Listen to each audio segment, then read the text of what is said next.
Hello guys and welcome to all those training to become Super Saiyans and welcome to Revolution. So recently we've had some spoilers from the upcoming chapter of the latest manga of Dragon Ball Super, chapter 25. So if you do not want to be spoiled, guys, I repeat, if you do not want to be spoiled, pause this video and once you've read the manga you can come back and get my thoughts on the proceedings in the manga. So guys, this is basically just a spoilers video. I don't have the full translations on what is occurring in the manga, but obviously through some of the manga panels you can see quite clearly what is actually happening. The illustration by Toyo Taro again is absolutely wonderful and I think there's a lot to be excited about in the manga. Now the manga kicks off exactly where the last one left off, obviously, because that is how narrative continuity basically works.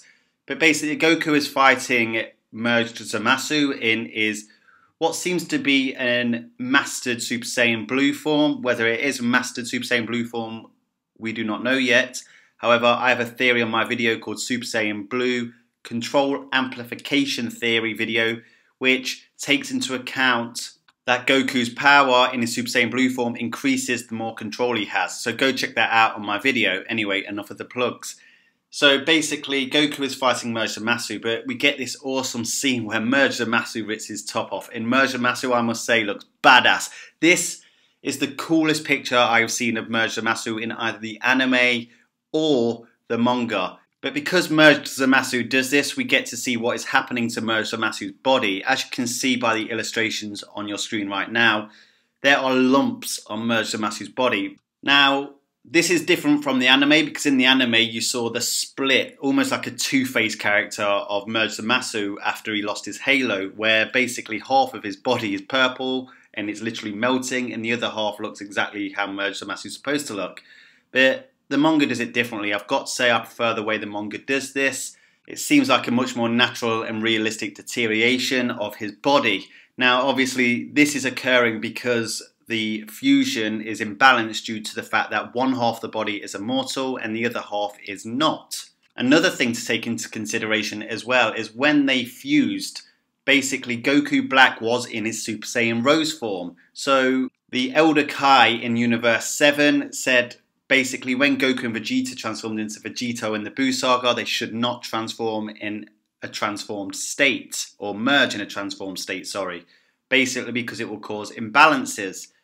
Now, Elder Kai didn't know that much about the Potara earrings, to be brutally honest. He didn't know that it had a time limit. So you can kind of take what he says with a pinch of salt. But basically, if you take these happenings into account, he might have some credence in what he was saying. Now, Merged Zamasu is an incredibly powerful being. So basically, in the last manga chapter when Goku was about to take him on as a Mastered Super Saiyan Blue, basically it still seems really unrealistic that he would have any hope against Merged Zamasu. Now remember, Kaioken is not in the manga. It's an anime exclusive thing only as of yet. It's also worth taking into account that Merged Zamasu got pretty badly beaten up by Vegito Blue, and even though he ultimately wasn't defeated, he was literally losing pretty badly and his body was pretty torn down from that fight. So you could say he's not quite at full power. So even though basically this did happen in the manga where Trunks slashed Merged Zamasu in half, there is subtle differences here. Basically, as you can see from the manga panels, as they are being chopped in half, it actually transforms back into Goku Black and Future Zamasu. Now, Goku Black is not surviving that. He doesn't have the immortal body Future Zamasu does, despite being overwhelmingly more stronger. Trunks also still does not have a Super Saiyan Rage form, and basically he also doesn't have that Aspal Spirit Bomb Sword attack. Now, I have indifferent opinions on that. I love the Super Saiyan Rage form. Now, even though it isn't in the normal line of Super Saiyan God transformations, I like the fact that you can branch off into different ways of transforming to assume a new power, and I really like that. But what I do like about this ending scene is that basically Merged Zamasu has been deteriorating so much that even Super Saiyan 2 Trunks can literally chop him in half with his sword. And that natural deterioration, I think, was much better told than in the anime where Trunks just got some random Aspal attack This way seems much more organically constructed to me, and it is logical. It works. You can understand this way of ending. In the anime, the same thing kind of happens. The through line of the plot of both the manga and the anime are exactly the same. It's just the plot devices that are different. And despite the fact I still believe the anime saga of the Goku Black Future Trunks arc was very good, it was ultimately rushed in the end. It was 21 episodes, I believe.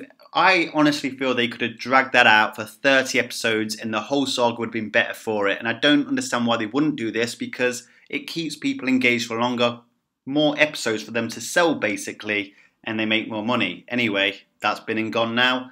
But the manga does a much better job at organically ending this story, despite the fact I still feel like Super Saiyan Akari, Rage Fury, whatever you want to call it, still had a place in this narrative. Now, Toyotaro's artistic skills must be lauded yet again. He has done fantastic work in these panels.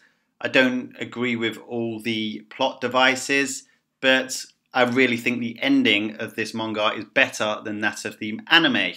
And although I still would probably prefer to watch the anime if I was ever forced to have a choice between the two, both canonicities have their strengths and weaknesses, and basically if you could just give them some Potara earrings and fuse them together, we'd have a much more fuller and richer storyline. Now, whether Toyotaro does this or not, one thing he does have is the luxury of more time to get his art and work out there, because obviously the anime is way ahead of the manga right now, so he can see what works and what doesn't work in the anime and make changes accordingly.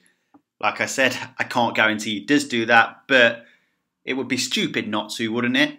For example, the more organic ending, as well as the fact that Merge Zamasu has some reality warping techniques in Dragon Ball Super the anime especially, as it can really diversify the unpredictability of said story. Anyway guys, they are just the spoilers for this manga, and basically I can't give you a full analysis of what's going on until we get the translations, but an exciting manga chapter to come.